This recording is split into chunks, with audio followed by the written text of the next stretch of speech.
upang mawalang depresyon dahil po sa pagkamatay ng kanyang ina. Sinimulan ni Casey ang pagtulong sa ibang tao at mula sa simpleng pagresponde, lumawak pa ang kanyang ginagawang pagtulong. At ngayon, kasama na niya ang mga estudyanteng kanyang tinuturuan. Kung paano pa sila rumiresponde sa mga taong nangangailangan, panuurin po natin.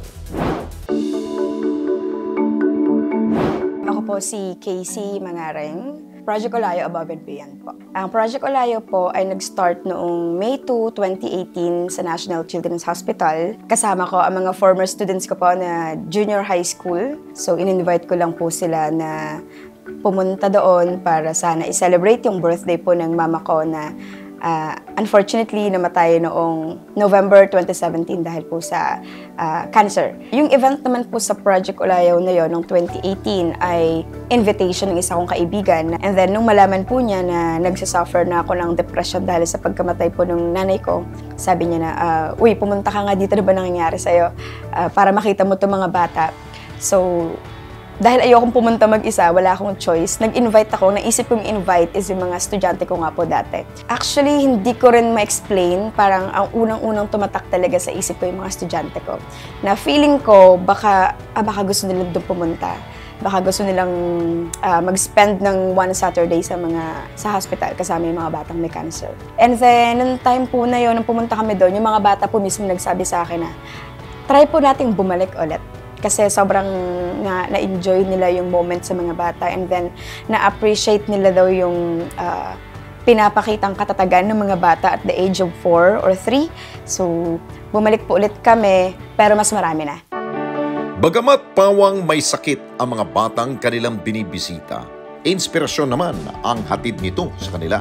Nakakatuwa dahil sinabihan ko lang sila na parang magdala ng kung ano lang yung kayang dalhin, kakayahan. So, nag-pool kami ng resources po namin. Nagdala kami ng mga pagkain, ng mga regalo.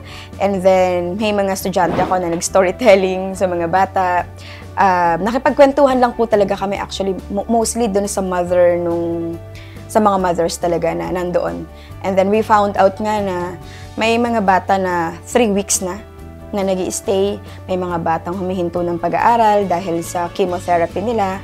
And then, nalaman din namin na may mga cancer patients na galing pa ng Samar, ng malalayong probinsya, pumupunta rito para lang magpagamot.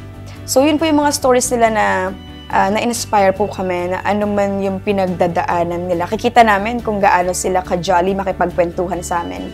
So, yung resilience ng mga bata at saka ng nanay. And at that time, parang hindi namin maisip na parang paano ka lumalaban sa ganyan.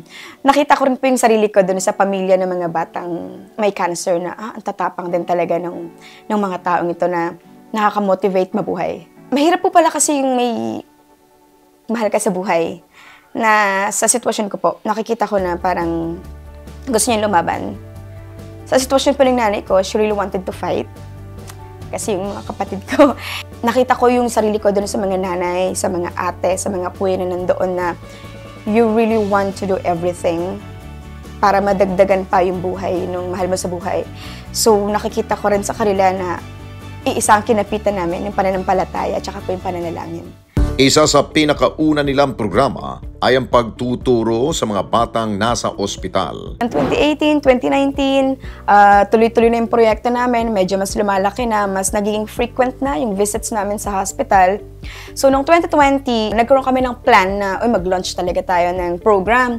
Kasi nakaisip kami ng program na may mga bata po kasi na hindi na nakakapag-aral. And then may mga bata naman po na nag-aaral sila, pero nai-stay po sila sa hospital ng matagalan. So, we thought na mag-provide tayo ng educational assistance or support like tutorial or tulungan natin sila sa mga gawain nila sa school para pag makakagaan kami sa ganong aspeto. Ang isa sa naririnig ko talaga ay mga bata ay gustong mag-aral ng face-to-face. Dahil nga po dun sa sitwasyon nila, so limitado po yung kakayahan ng bata na pumasok sa eskwelahan. May mga teachers naman na tinatanggap yung sitwasyon ng bata, no? Sa bagay, napaka-lenient naman talaga ng Department of Education pagdating sa ganitong aspeto.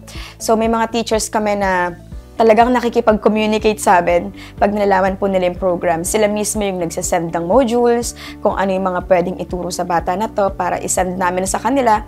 Minsan sinesend namin yung mga video namin ng mga bata nag-aaral kami sa hospital.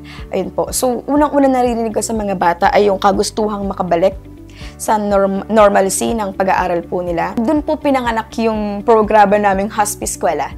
3 years na pong tumatakbo ang Hospice Eskwela. Sa pagkakaintindi ko, successful naman po siya dahil may mga batang gumagraduate naman po. Nakakatawa, may gumagraduate ng grade 6, tapos na rin sila sa cancer chemotherapy po nila, no? May gumraduate na ng high school, graduate na rin ng chemotherapy. So sa tingin ko, successful naman na siya, ongoing naman. Kaya parang medyo lalawak na kami ng konti, lalabas na kami ng NCH. So ito po yung niluluto naming programa, kapartner po sana ang LGU ng Malabon. Ayun po. Tuloy-tuloy po sa mga gift givings kapag may mga partners po kami na dumarating. And then, nagkaroon din po kami dito ng partner sa Malabon. Kwento pa ni Casey, naging inspirasyon niya sa pagtulong ay ang sarili niyang karanasan sa buhay. May moment sa life ko na nag-research po talaga ako saan pwedeng mag-volunteer. Corny ba sabihin? Na pangarap ko po magkaroon ng foundation talaga dati, bata pa ako. Siguro kasi it stemmed from, alam ko kung paano yung mga ilangan. Then wala kang halos malapitan sa ganong aspeto po. Parang nakita ko yung sarili ko talaga naggaling sa ganitong sitwasyon. Tapos wala kang malapitang mga tao. Dahil may work na ako na nag-research ako saan ako pwedeng mag-spend ng at least Saturday na may mga tao na nangangailangan ng at least yung service ko bilang guro. So, ayun po, nakita ko na may kailangan si Miss Beth ng mga volunteers sa Smoky Mountain, mga bata po doon. Nung dumating po ako doon, na-enjoy ko po yung event na yon. So, simula po doon sa Smoky Mountain, kung saang-saang hospital at mga lugar na po kami nakakapunta, ayun po. Nakapunta na rin po kami sa mga events ng PGH, mga cancer din po. And then the following year, doon na po nangyari sa nanay ko. Medyo ginulat kami ng stage 4 cancer. 6 months battle and then we lost her. Sa kabila nito, anumang hirap ang kanyang naranasan, nais pa rin niyang balikan ang lugar na kanyang kinalakihan upang doon naman tumulong. Ang buhay po namin dati, nakatira po ko sa isla, Busuanga, Palawan. Yung pinanggalingan po namin, kapag bumabagyo, kahit may pera kang pambili ng bigas, hindi ka makakalabas ng isla para bumili ng commodities. Dumarating kami sa punto dati ang tutulog ka ng halos di ka kumakain. So, yung literal na parang lugaw or tubig lang, ganun po. Pinagdaanan po namin yung bata pa po kami na literal na you would pray for food. Ayoko nang bumalik sa ganung sitwasyon. Ayoko nang bumalik sa ganung magpe-pray ka kay Lord, pahingi ng pagkain. Ayun po, kaya parang pinangarap ko na gusto kong makatapos ng pag-aaral. Sa edad ko po ngayon, isa po yun sa mga gusto kong gawin na lumipat na ng Palawan. Lately po yun po yung tumatakbo sa isip ko, bumalik na. Kaya may lupa naman po kami doon. Graduate na po ako, may trabaho na po ako. So at least may resources na. Yun po yung pangarap ko na gusto ko nang bumalik. Parang I could help communities na nangangailangan parang to give back. At dahil na rin sa suporta ng mga tao, patuloy na lumalawak ang kanilang mga natutulungan. Noong 2016, 2017, 2018, hindi ko pa po nakikita yung sarili ko talaga na magkaroon ng ganito, na mag-handle ng organization. Kasi parang na-realize ko mahirap pala. Kasi yung mga resources medyo mahirap hanapin eh. Hindi ko malubos maisip at that time. Ang plano ko lang is to celebrate my mom's birthday and then tsaka po pag November 13 dahil po yung araw ng kamatayan niya.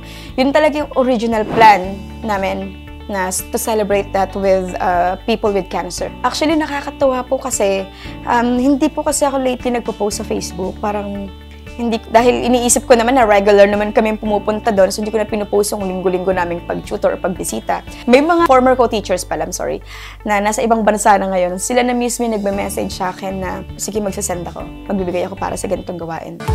Kung minsan, naiisip na rin nilang huminto. Pero mas madalas ay nananaig pa rin ang mga dahilan kung bakit dapat nilang ipagpatuloy ang ginagawa nilang pagresponde. Kasi nakikita ko yung ngiti sa mga bata.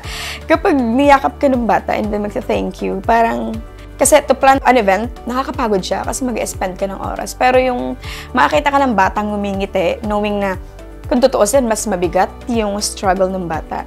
Parang, sige, isa pa. Hanggang sa dumadami.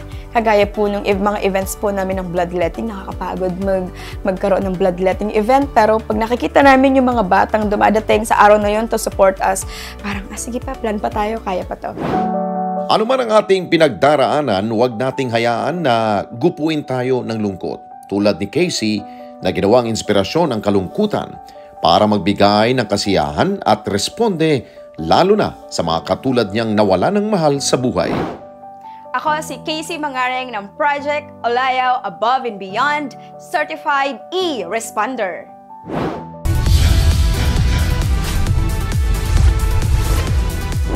Mga kababayan, salamat po sa inyo pong pagsubaybay sa Responde Mata ng Mamamayan. Para mapanood pa ang iba pa naming pagresponde sa ating mga kababayan, i-click lamang ang subscribe button o i-follow lamang ang Net25 social media pages at Net25 TV.